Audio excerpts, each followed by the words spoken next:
I'm walking down the street. I do want to say to Doni and many of you in this room that over a very long career in this city, all of you have helped me and my colleagues tell the truth and to try to tell.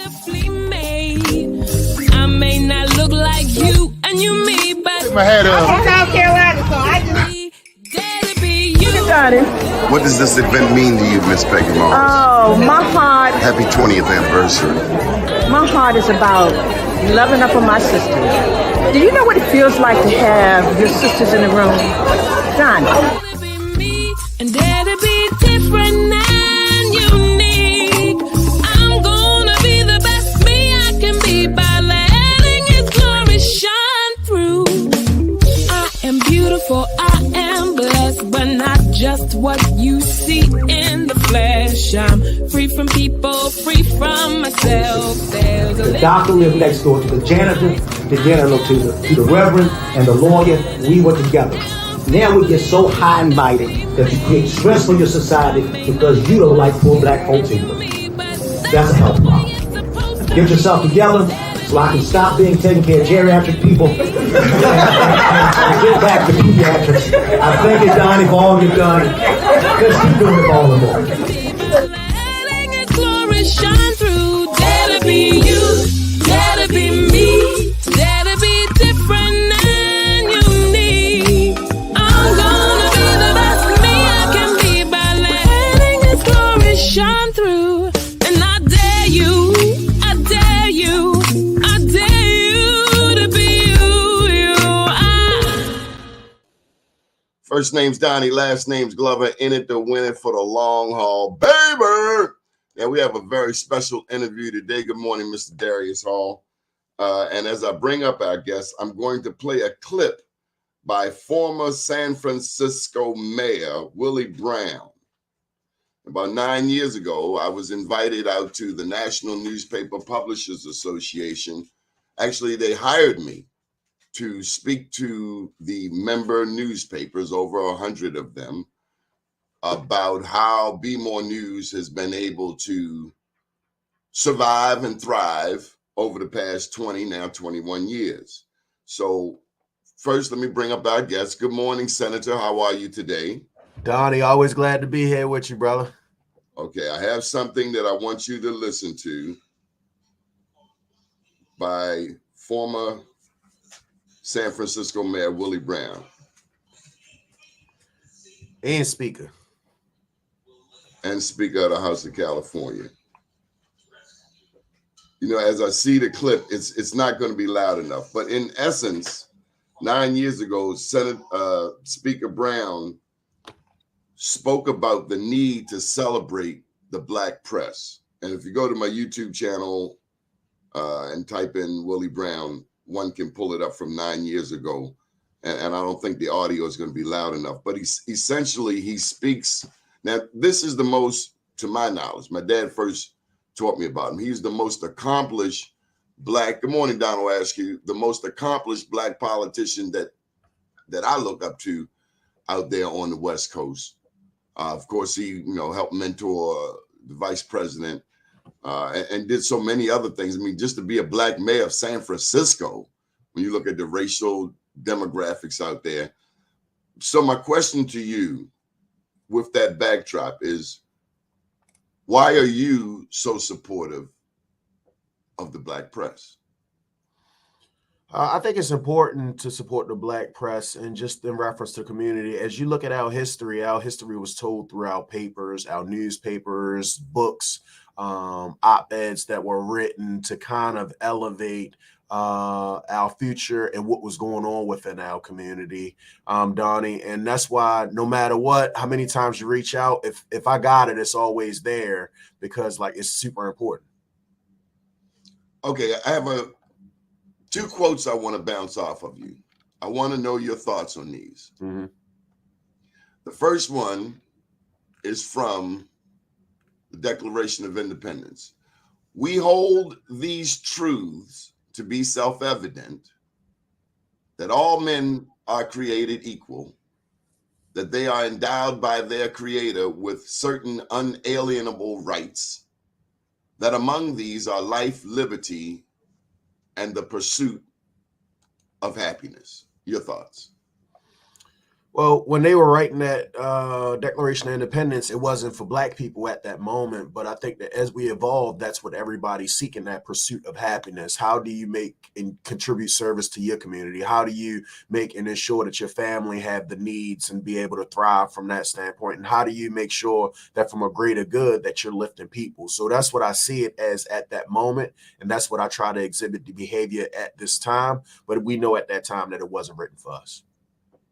Okay, now this one here, and this is the final piece. School is over after this. I'm going to let you do your thing. But this is a quote that I know you love. It's by William Clay. And I think other people have used it.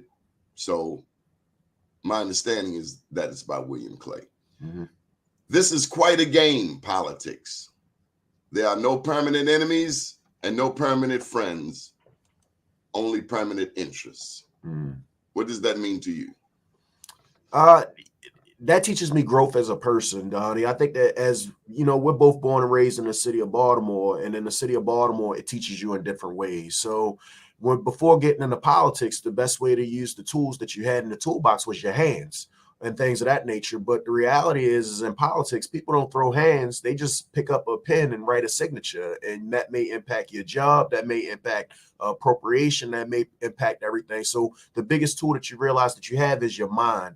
And how do you use your mind to leverage and stretch to be able to leverage these things for your community in the best way?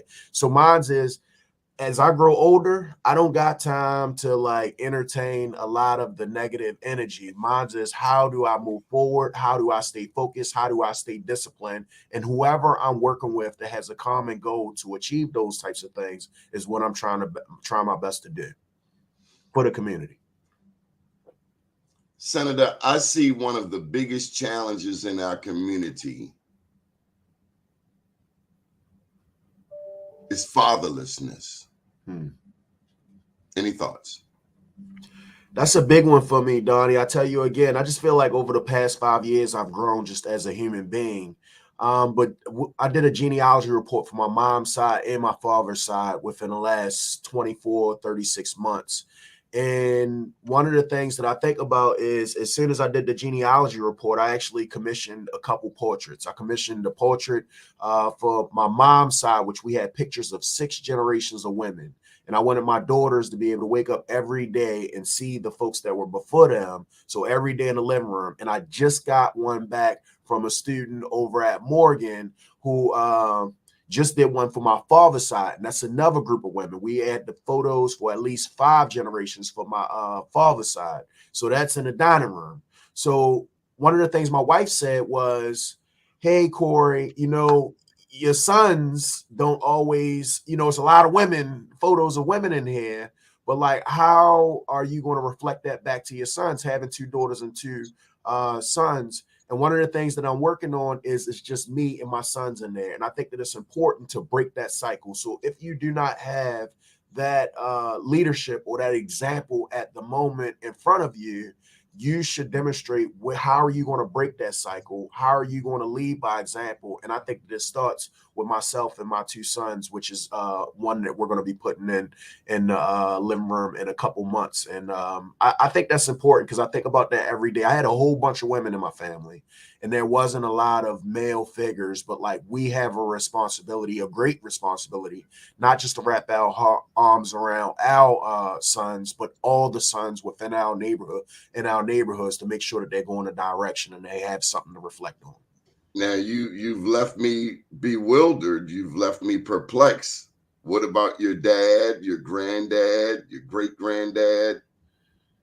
Some of the challenges that we have and we see during the genealogy report is that I can't get all the way back to my paternal side because some of it's a little bit unknown, or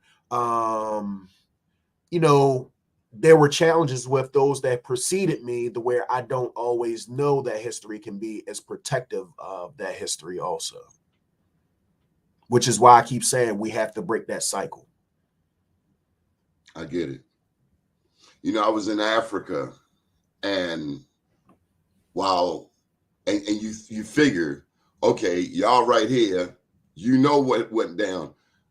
But just because people are in Africa doesn't mean that they know what was going on 2 or 3 generations behind them. On the other hand, you might meet people that can go back hundreds of years. Yep. But there are others who can't go back to last year.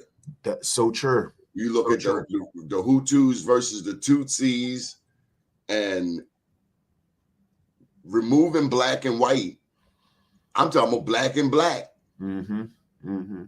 I mean, when you look at the Hutus and the Tutsis and the war that went down, well, damn, that was just as vicious as King Leopold of Belgium chopping off the hands of a whole tribe of people in the Congo. Mm-hmm.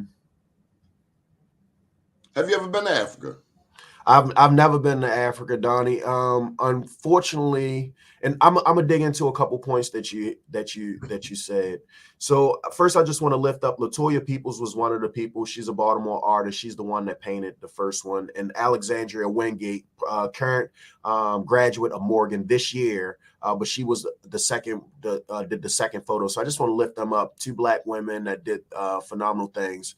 And as you stated in reference to like just knowing your history, my mom and my grandmother actually cried when they saw that photo, and my other family members, because they were like, I don't know why this wasn't done prior to this. Even the genealogy report, being able to share that with my cousins and things of this nature, said, hey, just hold on to this for your kids or things of that nature, so you can go back to the 1700s and know how this thing started and some of the names. And I had the fortunate opportunity to be able to talk with my grandmother, who's still living in her 80s, and start referencing some of the names that we were seeing and being able to make that connection. So like, it was just, it hit in a different way. But then I'll go back to like the Baltimore experience, Donnie. Unfortunately, I was 25 before I ever got on an airplane.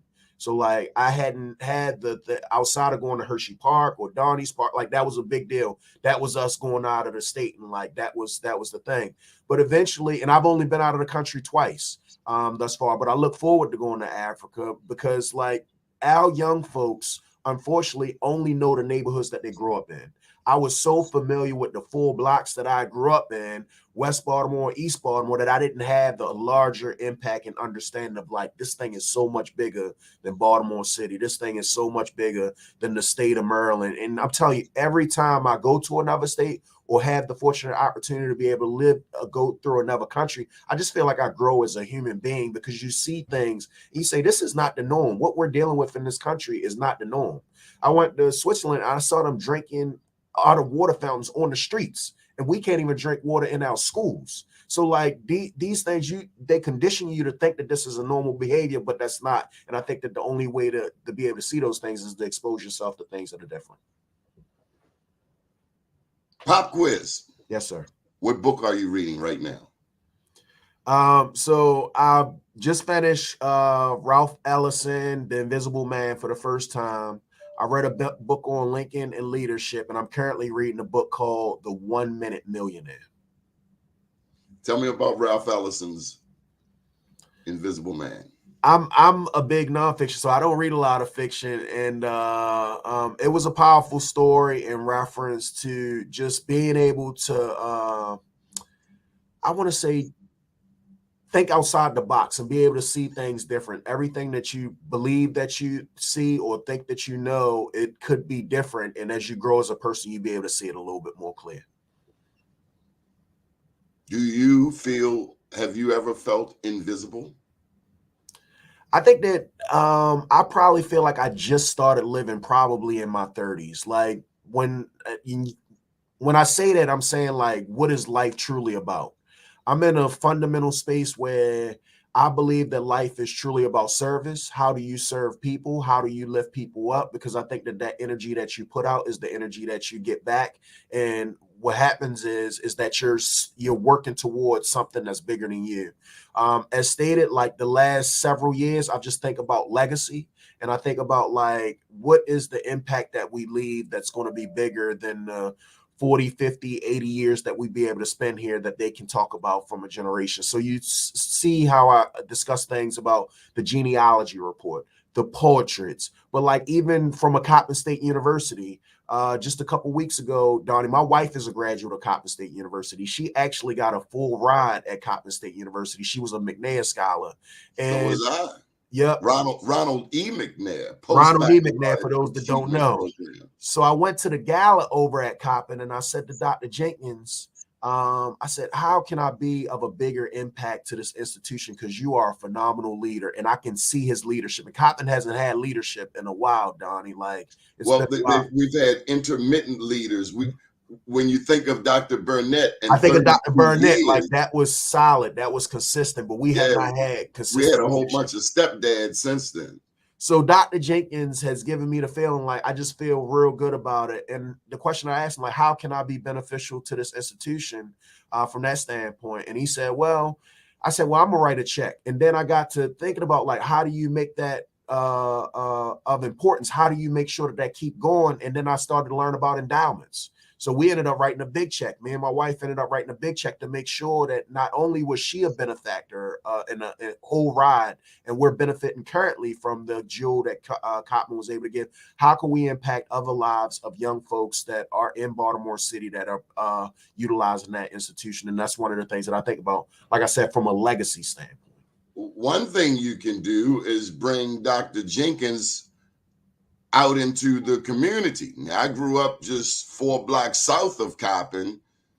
And when you think of Dr. Calvin Burnett, this is something many people don't know. Dr. Burnett would walk from Coppin State in the 2500 block of West North Avenue.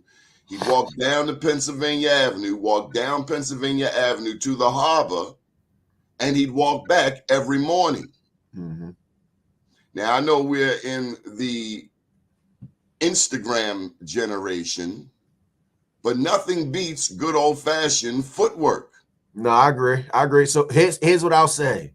Last night, we did a scholarship award ceremony, myself, Delegate Addison, and Delegate Young. There were a couple hundred young people that we celebrated last night, their family members, our community leaders, and Dr. Jenkins was one of those 2 presidents that actually greeted the awardees last night. Got to do more of that. Yep. Something else you could teach him is the significance of the Black press to historically Black colleges and universities. For instance, when he first came, it took him no time to do an interview with the Baltimore Sun.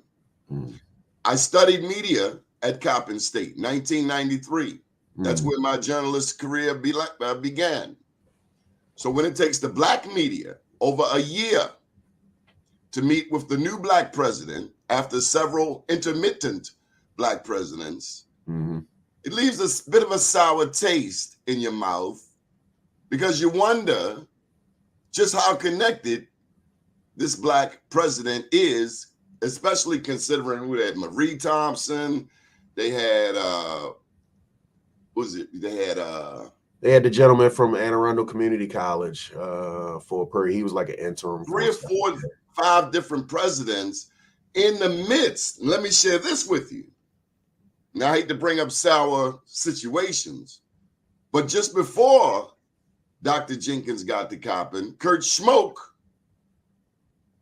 wanted to combine Coppin, University of Baltimore, and Baltimore City Community College into one school where Kurt Schmoke would have been the chancellor. This was before Jenkins comes onto the scene, and there was no one but myself and Doc Cheatham, this is one time we agreed, that thwarted that effort. And not that he needs to know this history, but he needs to know that history of those unsung heroes who were out there fighting on the front lines. And so when the Black press has to wait a year to talk to this young man, it's something you don't kind of forget. Man, I appreciate that feedback, and I hear it. I own it. One of the things that I'll say is that I do believe that Dr. Jenkins is a phenomenal leader, but I'll also make sure that I relay the message because it is important with the words that you spoke. So what was the most significant piece of legislation for you in the 23 session? The 23 session was another special session for me, is what I would say, Donnie. One of the things that I just want to reiterate is that I serve on the budget committee. I'm one of 13 members on the budget committee for the Maryland State Senate. So the most important piece of legislation to me was the budget document. I believe that the budget reflects your priorities. Some of the things that we were able to interject within the budget was a stadium's going to be built right there on Harford and 25th at Fairmont Harford. For folks that don't know, Reach Partnership is in there. Reach Partnership is the folks that were at the Lake Clifton campus. And that is going to be the first high school stadium right there on Harford and 25th. And Donnie, one of the things that I'm proud of is I got a last minute call during session. They said that they had a $2 million gap for that stadium that was to be built. It had been promised for several years, and they wanted to make sure that it get done. I said, I do not mind helping, assisting in what you all are pursuing, but I would like the name of the stadium to be after the first African-American senator for East Baltimore, who actually grew up in the Chum community, which is adjacent to that school. He actually started the Chum community back in the 70s, Senator Robert E. Dalton. So before Irby was Douglas, before Douglas was Dalton. So the stadium will be named after Senator Robert L. Dalton. And that's a black man. A black man, yes, sir. Didn't know that. So like that's major for me. The other one is that I preceded a great man, Senator Nathaniel McFadden, and right there in that Somerset footprint, we're doing a $6 million plus park that's going to be named after him, the Nathaniel J. McFadden Learn and Play Park. Is super excited about that. But we also complemented that in this current budget document. Donnie, I have a great anchor, and it's a number of great anchors in East Baltimore. It's called the Mac Lewis Gym. And the Mac Lewis Gym had came to me last minute. They're in the Church Square facility, and they said they had just got purchased. There was a new owner, and they felt like they were going to be removed from the facility. And I told the folks over at Mac Lewis Gym, just hold tight. I don't like making promises, but I'm telling you, I'm working on it. So inside the budget document, and this was the first year that we've ever done operating dollars, and I only was able to do 2 operating appropriations, and one of them was the Mac Lewis Gym, to be able to help them to be able to facilitate for the rent, so that they do not have to worry about this on a year-to-year basis, that they have that in a whole from a 10-year standpoint, and that they can focus on what they do best, which is wrapping their arms around our young people, teaching them boxing, teaching them reading, and things of that nature, and providing a safe space. So I was super excited about that. Donnie, another one is that we don't have like healthy food options. I want to say food insecurity in a number of our neighborhoods. For folks that may not know the neighborhoods that I'm talking about Oliver, I'm talking about New Broadway East, I'm talking about Berea, I'm talking about Somerset. We don't have a supermarket opportunity, but one of the things is that I've had the fortunate and I'm blessed to be able to have good partners. So there's a gentleman by the name of Dan Henson. He has a daughter by the name of Dana Henson, and they're working in that Somerset footprint. And they came to us and they said, Corey, we're on the verge of being able to secure a supermarket, but we also need help.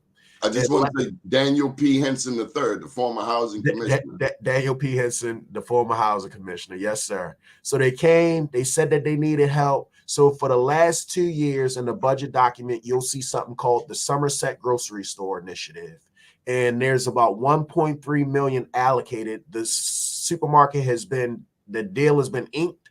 We're past the second quarter. They have the subsidy, and we're very, very close. It's been announced that we'll start some form of groundbreaking and recognition the end of this year, the first quarter of next year. And I'm super excited about that, because that's one of the bigger goals when you're looking at the whole puzzle from that standpoint. I could go on and on and on what we did with that budget document, but I feel like we flipped it upside down, turned it inside out, and made sure that it was reflective of our priorities in East Baltimore from that standpoint. Well, you mentioned boxing, so I got to come at you with a couple of uppercuts, because if I don't, they going to uppercut me when I go back to East Baltimore. I got to put in a plug. Here come the first uppercut. All right. For B. Gaddy, yep. The B. Gaddy Family Center. And then the other uppercut is for Leon Purnell and the Men's Center. Yep. For so much of my life, they mean everything to me, and you have spoken with them. I know you have, and I can't ever forget them because they are as real as it gets. Yep. But since you mentioned boxing, you gotta let me lean on both of those too before you go to the next question. Okay.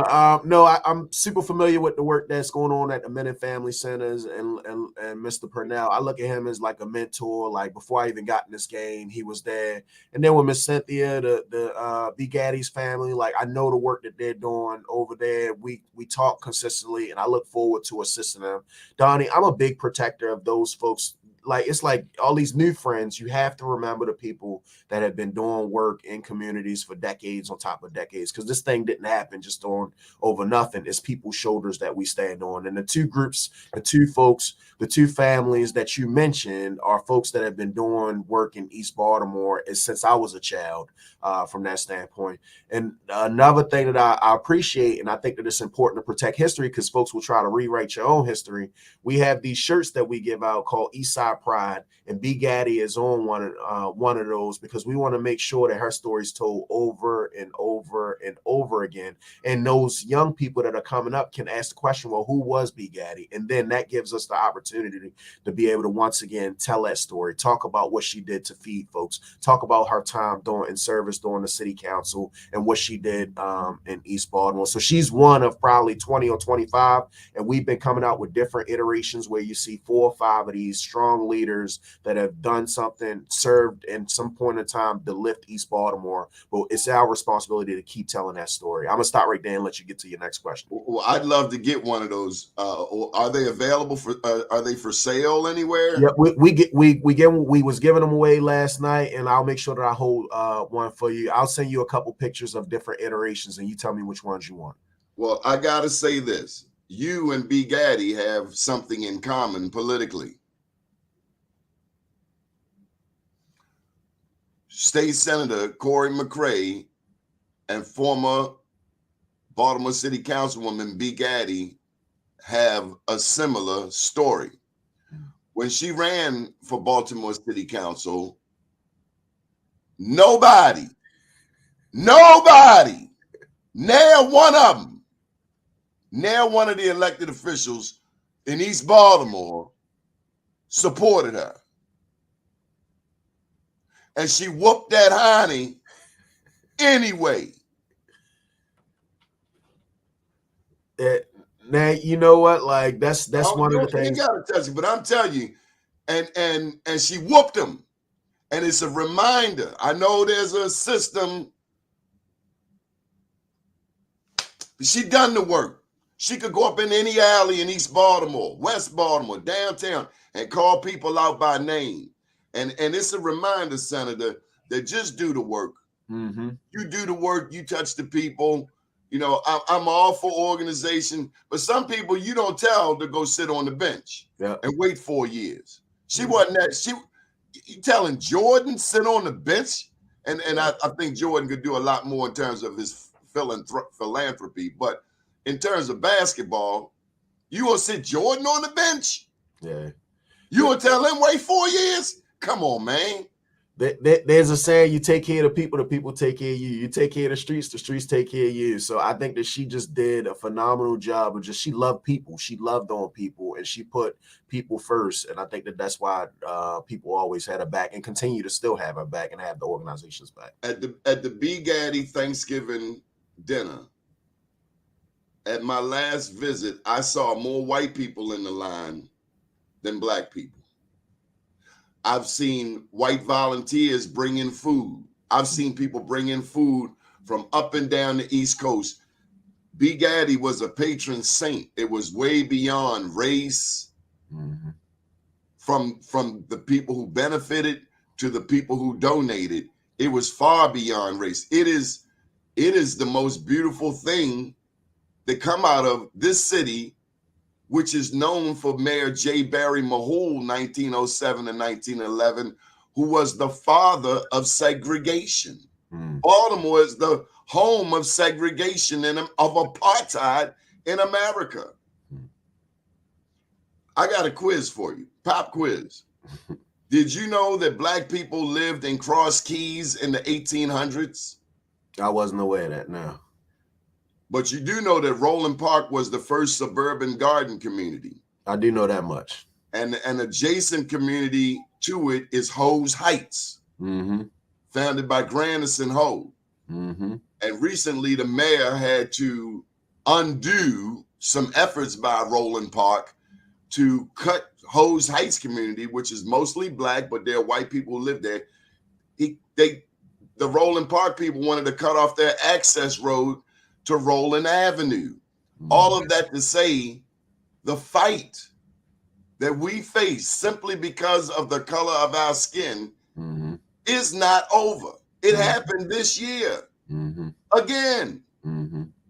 How do we deal with racism in this city known as the home of segregation? That I'm a firm believer that there are a couple ways that, let's just say there are 3 ways that you can help to alleviate and change the trajectory of our communities. I think about education plays a large part in that, and our educational institutions. I also look at generational wealth and how do you create wealth? How do you build wealth? And let's talk about wealth and show people about wealth. But the other piece is policy, and like the folks that have the roles, the arbitrary barriers that have been put in place in writing, in statute from that standpoint. And that's why I feel as though it's our responsibility to remove every arbitrary barrier that's there, because they're still documented and we're still removing them from that standpoint. What politician inspired you to go into politics? Donnie, that's a tough one. I'll say some of the ones that I enjoy. I think that no, the first one that you saw, you like, damn, I can do that.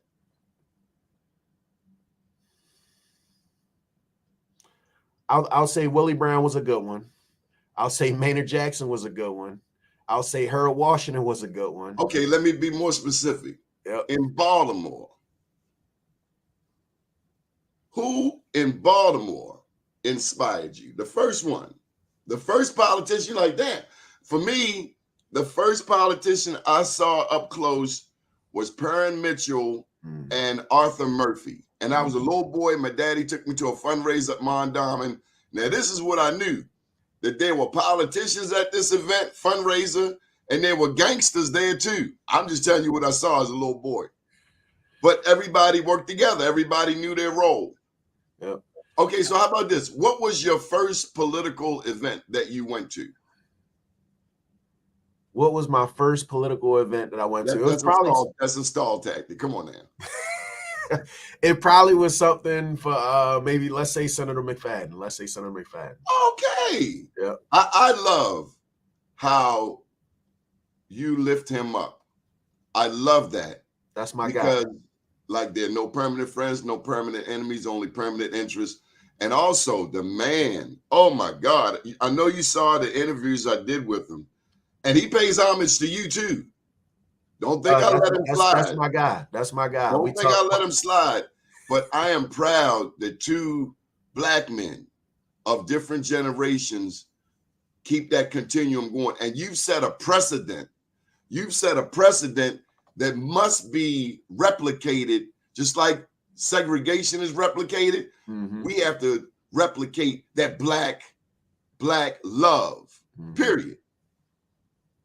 Now, Donnie, I tell you, just by learning and just by reading, I just watch how other cultures protect their history. And I know that I have a responsibility. And I know that if you're going to serve in leaders have to lead. You have to lead from the front. And I think that one of the things is lifting the folks that preceded me. I definitely want to lean in. My man, LY. So I met LY probably while I was in elected office, and definitely Congressman Elijah Cummings.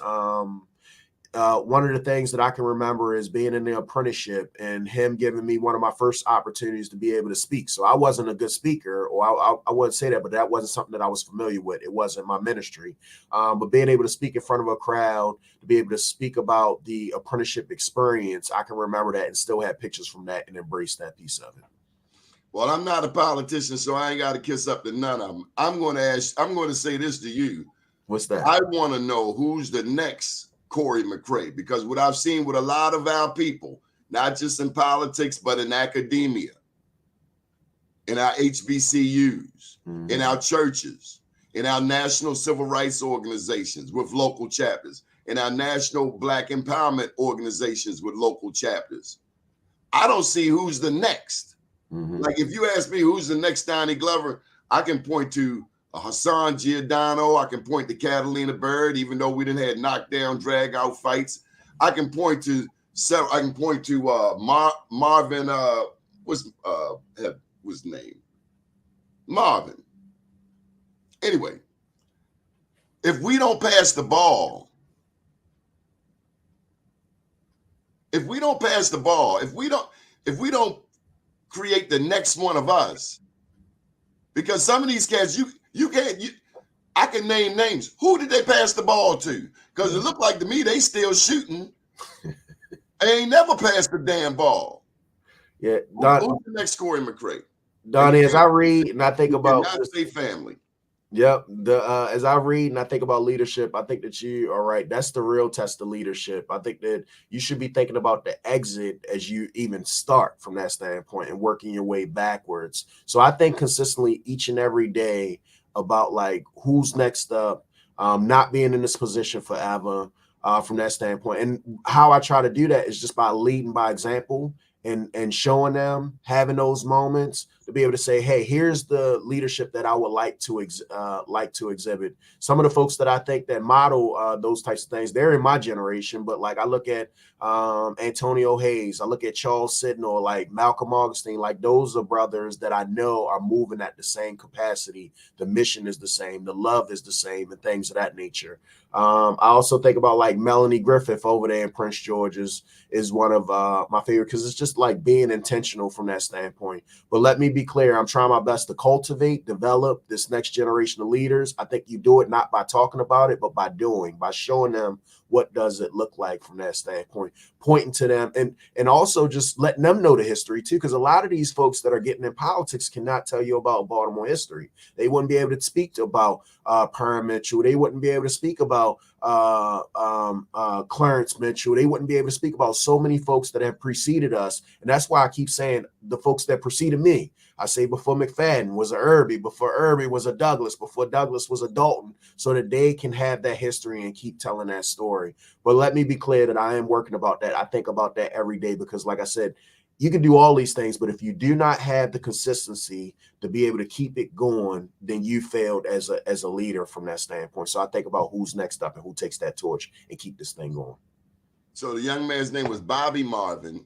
And then Bobby Marvin, yep. Stephanie Henderson. Matter of fact, Bobby Marvin said he's gonna play Donnie Glover in a movie if they ever do a movie about me. No, that's my guy. But he's gonna have to do a couple sit-ups. Anyway, but he's really brilliant. He's really brilliant, creative. And I'm not trying to help somebody be me. Mm-hmm. Help them be them. Mm-hmm. Help them to be the best that they can be. Because we all unique. We all got gifts. So you mentioned boxing. Did you watch the fight Saturday?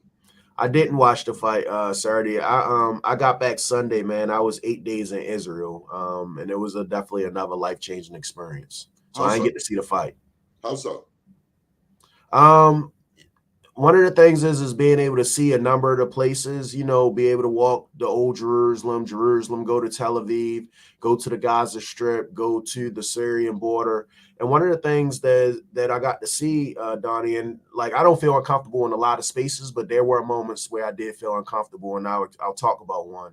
A kibbutz is like where a community of families live that work for one common goal. And we're on the Gaza Strip, and the woman is speaking to the rockets that are being launched on her community, and she's showing us what 4 of these rockets look like. And then I look around and I see all these different bomb shelters, Donnie, and she explains and articulates that, You had 15 seconds to get to that bomb shelter when that siren goes off and that rocket is coming that way. And sometimes, you know, you may have to make the decision, if you got 2 children, which child do you pick up to take to that bomb shelter with you? And when you think about this thing, you think like, man, I know life is short, but when you see it, I just felt super uncomfortable being that close to danger at that moment. And I thought about all the things back home and how I could be doing more from that standpoint, because there are folks that are living under conditions that I'm not living under, and we have a responsibility. So it just made me think about my greater responsibility. It made me think about like what's going on in the other countries, because I've always been focused and laser focused on like Baltimore and how do I live Baltimore from that standpoint. But it also talked, like I saw how other communities protect their history. And that made me even want to double down, triple down in reference to like, what am I doing to protect the history, our history? Am I doing enough to protect our history from that standpoint? Because there are people that are going above and beyond. The other piece was that like in their country, once you turn 18 years old, you go and serve. And like service means a lot from that standpoint, because they're immediately serving their country as soon as they graduate from high school. So I think about like the level of service that I'm giving. Am I giving enough? Am I challenging myself enough? And am I truly being the best person? And that's some of the things that I keep reiterating as I've got back home. I tell you, every day that I've been back home for about 5 days now, Donnie. And I play this one song. It was by Nipsey Hussle, man. Just go and listen to this one. It's called Bigger Than Life. And I listened to Bigger Than Life a couple times, but it just didn't hit the same way that it hit. And I was like, man, this guy was so much, he was so futuristic because he's laying it down. And I was like, Corey, this is your story. This is that moment. Like, you got to own it. You got to take advantage of it. And it's so much bigger than you. It's bigger than your life, because you're thinking about what does the legacy look like. Well, Bud Crawford won the fight, but he came out on Eminem's. And I always forget the name. Lose yourself. Everybody talked about it. But what was even greater was his humility. Now, I've been to Israel before. Mm-hmm. I was in Jordan back in 2002. Okay. As the U.S. troops were landing to invade Iraq. Mm-hmm. As a matter of fact, during my 10 days there, Yasser Arafat's compound was bombarded. Wow. And I went to a Palestinian refugee camp. They have been called the Black people of the Middle East. Mm-hmm. And I sat with this Palestinian inside the Palestinian refugee camp, and he was telling me about 1945, before their land was taken from them. Mm-hmm. All of that to say there is a history in that area. We know that Israel gets more foreign aid than all of the other countries in the Middle East combined. Mm-hmm. We know that besides the United Kingdom, Israel is one of America's staunchest allies. But let me just walk it back a bit, because this is something still got 17 minutes. America has 5% of the world's population. Barack Obama even spoke about this. We have 5% of the world's population, but 25% of the world's inmates. Nearly half of the people in prison in America look like you and I. Mm-hmm. And Black women are the fastest growing demographic. The United Kingdom, Great Britain, is the only other country that incarcerates Black people to such a high rate. And they are America's #1 ally. Any thoughts on reverse, and especially given City Jail, Maryland State Penitentiary, the Fishbowl, Diagnostics, Supermax, these prisons that take up a swath of land up and down Greenmount, from Old Town Mall up to Eager Street, that our young people, our young men, they see it day in, day out. They feel it. Grandfather, father, son, multiple generations incarcerated. Senator, how do we reverse this downward spiral that's eating us from the inside, even to the first question I posed about fatherlessness? Mm-hmm. Mm-hmm. So Donnie, the challenge that I have is that you do like 3 or 4 questions in one, and I'll be happy to remember every last one of them. So I'm gonna start. How do we get back on track? I mean, I got you. I it's a got you. mission. There's an assault against Black people, and you mentioned the bombs in Israel. Mm-hmm. Damn it, you live in Baltimore. They're killing more people in Baltimore than anywhere else in the world. You're absolutely right. Well, you're absolutely right They in want to know reference to how like the you safety survive. of Baltimore and the safety of Israel from that standpoint. But no, I do want to lean in and talk about some of the things that you said, comment on some of the things. Like we were able to visit the PLO and be able to see how the Pakistani government works from that standpoint. I met this dope young lady, Asanta, where she was an Ethiopian Jew, 2% of the population over in Israel, and like her personality was so big, but she was also, it was so important to be able to tell her story in reference to the Black Jews. The fallacious. Yep, that were not embraced. Yep, from that standpoint. The other piece that I just want to lean in on is like the Justice Reinvestment Act and what we have been doing from the state of Maryland to decrease the amount of folks that are incarcerated within our facility. We did that in 2016, and I think that the numbers show. Is there more that we can do? It's always more that we can do. But you asked the question like, what is it that we can be doing to shift the trajectory of our neighborhoods? I think that it starts with home. So one of the things that I start with is try my best to raise the best human beings that I possibly can with Kennedy, Reagan, CJ, and Bryson. So it starts there.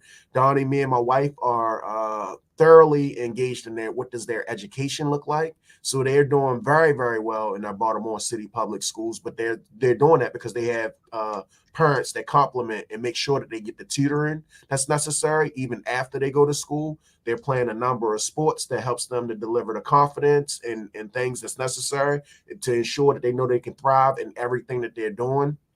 They're cultivating and building the relationships, whether it's in school, whether it's in tutoring, whether it's in sports. But the question is, how do we have those opportunities for all of our young scholars from that standpoint? And I think that we shift the trajectory by keep talking about wealth. So those folks that need to understand and how do we build businesses, Black businesses, community businesses that help empower our folks. The second thing that I think that we do that through is to make sure that we have strong educational institutions and making sure that we're investing in these educational institutions from that standpoint. But policy plays a large role in making sure that we are thinking about who are the next leaders that are coming in and embracing them and showing them as much as possible is some of the things that I do. Donnie, I keep saying it like we can talk about it, but I think that the actions that have been delivered and exhibited over the past 9 years is the blueprint to how we shift those types of things. And I'm thinking, and I tell you, I continuously grow as a person, and I realize that we all need mentors. So that's why I check in with you. But I think that some of the things that you do is that you continue to make sure that I'm versed and I have an understanding of the historic standpoint. I look at a Joe Haskins and how he makes sure that he speaks to the wealth, the banking, that part of it. I look at a Theo Rogers and he thinks about like the development and cultivation of relationships. And he also thinks about from an educational standpoint. I think about so many folks that have I've been blessed to be able to have the mentorship of, whether it's Kurt Smoke, who was also there last night, being able to speak to you all once, twice, 3 times a year to be able to have a different understanding. So that's what I can do.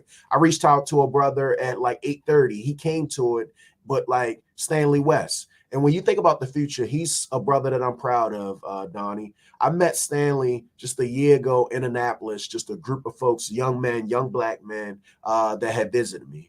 And what this young man did was he said, well, he talked about reading. I said, man, I'm an avid reader. And I gave him a book called Black Fortunes.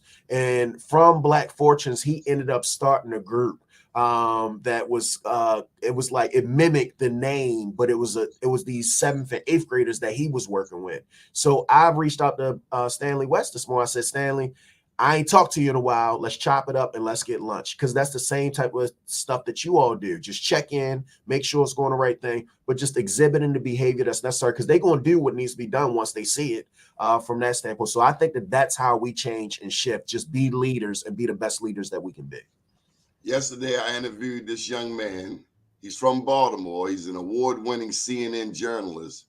More than I imagined, it's what a Black man discovered about the white mother he never knew. Mm-hmm. Now, I went to school with him, but more so his brother. His brother was in my class. And they had a white mom. And so that's just to share with you what I've been reading on lately. With about 10 minutes, anything that we haven't discussed that you want to touch on? I mean, I got more questions, but I want to make sure you get a chance to, well, you know, what else has been on your mind? What's next? What's coming up? I want to lean in because I think that it's important for people to understand, like, what's our way of thinking? How are we setting up the blueprint? How are we passing the torch?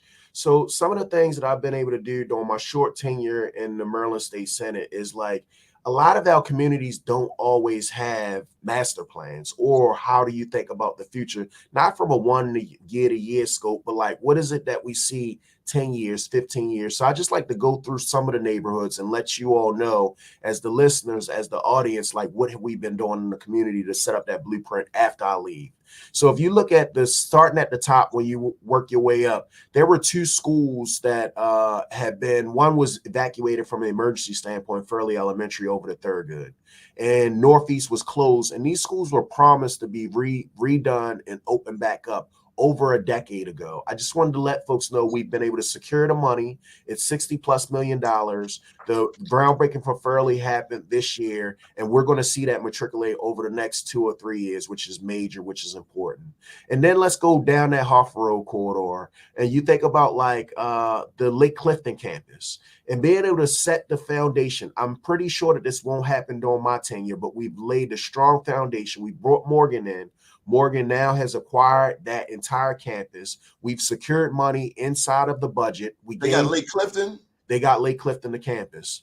And what we did was we started $5 million that was in the budget about 3 years ago, so that they can start the planning, the designing, where they're going to build, like, arboretum, so that Dr. Wilson talked about, like, when he does graduations, he can invite 2 or 3 people tickets. They want to invite as many people as you like, so they're going to build that. They also want to build alumni housing over there, so when folks that have graduated from Morgan want to come in and things of that nature, that they have a space that's centric to the campus, that they can get quick access from that piece of it. So that's one of the things that I hope that 10 years, 15 years from now, we can say, they laid the foundation, and they laid a strong foundation to have an anchor come in. And Donnie, why this is important is because it's adjacent to so many communities. It's adjacent to Chum, so it's going to have an indirect impact on them. South Clifton Park is adjacent to it. The 4x4 is adjacent to it, and Bel Air Edison is adjacent to it. So when we think about all that economic activity that can come from that anchor and how it indirectly impacts, I don't know how I forgot Darley Park is also right next to it. So when you think about all those communities that's indirected by that anchor and the decision that was made from that standpoint, that's going to be a great thing. We talked about the stadium that'll be named after Robert L. Dalton. Chum is a new community in our footprint. We've been working with them. Mark Washington will be able to think about, like, the Tivoli piece of it. But this year we got in the budget to where he can start working on some of them larger houses on the Hoffa Road, so they can complement the stuff that you can't see from Hoffa Road that's on Tivoli, Gorsuch, and things of that nature. Over on the Bel Air Road corridor in the 4x4, we have a community that has 700 homes on 4 streets: Lindale, Elmora, Ravenwood, and Emily.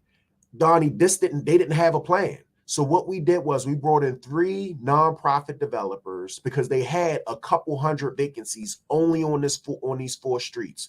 And we dumped about $2.5 million to subsidize affordable housing, built with intention, creating home ownership. And now we're doing what we're supposed to be doing in that community. We've been working on that for 3 years, Donnie, 3 years just to set the blueprint. And now we're starting to finally get some fruit from the work that we've been able to lay. And now we've been acquiring those houses through the court process. We're now moving over into Darley Park to be able to complement the new school that was built, but look at all the vacancy within that footprint and bring in with Department of Housing, Alice Kennedy and them. And we set up a fund in our budget, in the state budget, called the East Baltimore Development Fund. And this is how you can be intentional. That East Baltimore Development Fund can only be used for 4 communities that have that high vacancy and concentration of vacant homes: Darley Park, Berea, 4x4 in South Clifton Park. Donnie, we can't solve everything at one time, but we can be very intentional about getting it done and then moving intentionally into that next community.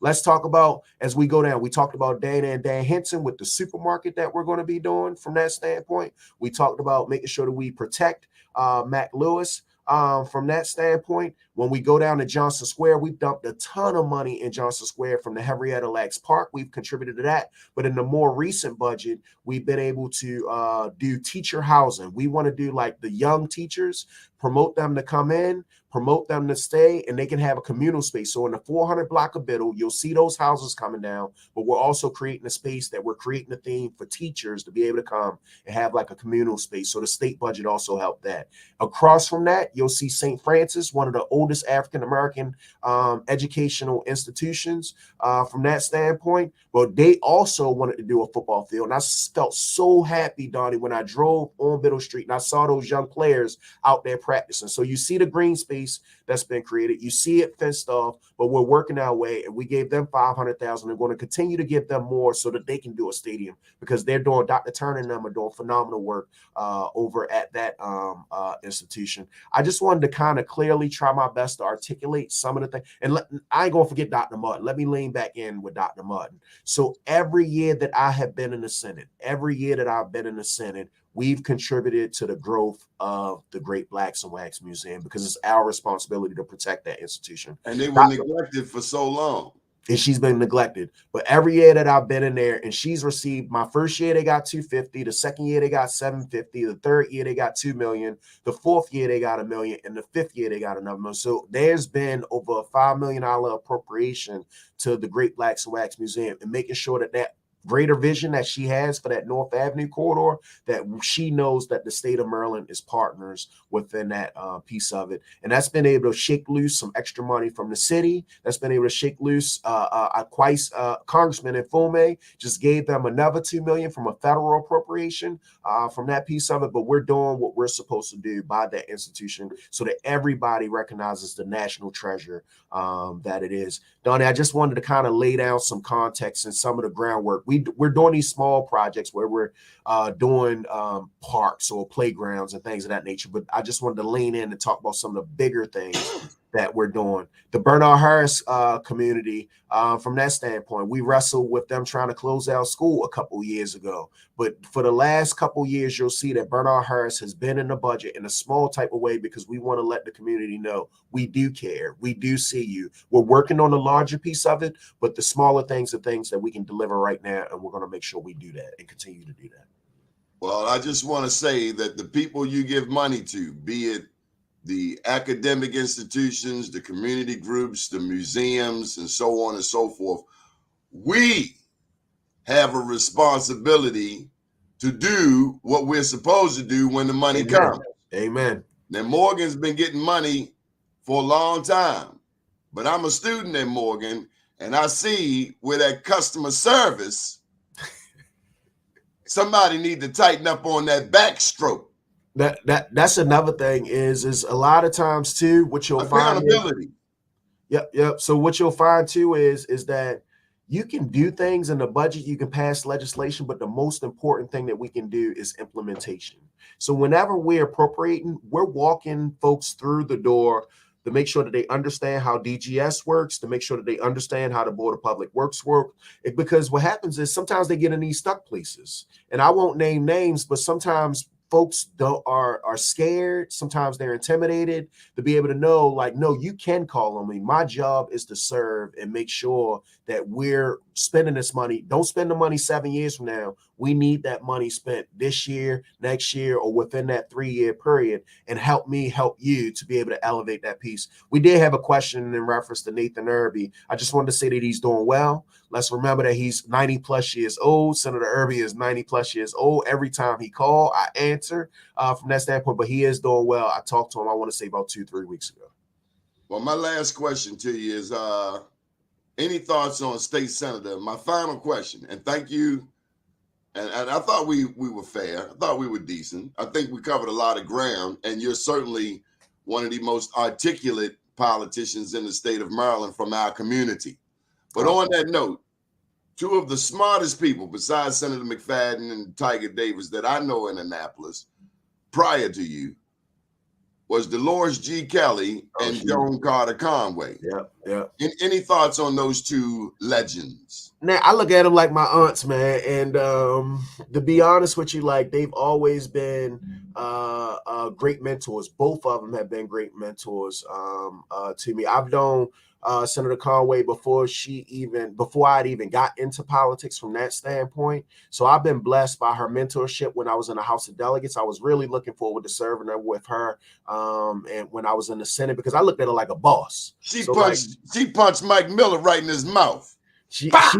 But she stood up for our issues unapologetically on a number of occasions. When I saw other folks did not stand with her, she would be standing, and I deeply appreciated that piece of it. I'm gonna move over to Senator Kelly and Chairwoman Kelly. Chairwoman Kelly was so special in such a special way because she wrapped young Black men, her arms around them, and mentored us, whether it was Sidnor, whether it was Augustine, whether it was Hayes, and she let us know that we belong. She let us know that we are smart. She let us know that she was one of, even when she left, she was one of the hardest workers that you would see from a bill standpoint, intentionality standpoint, and just making sure that she stand up from that piece of it. So I'm thankful that I'm blessed to be able to have the friendship, the mentorship, and that they're both still here and I can call on them for guidance and counsel.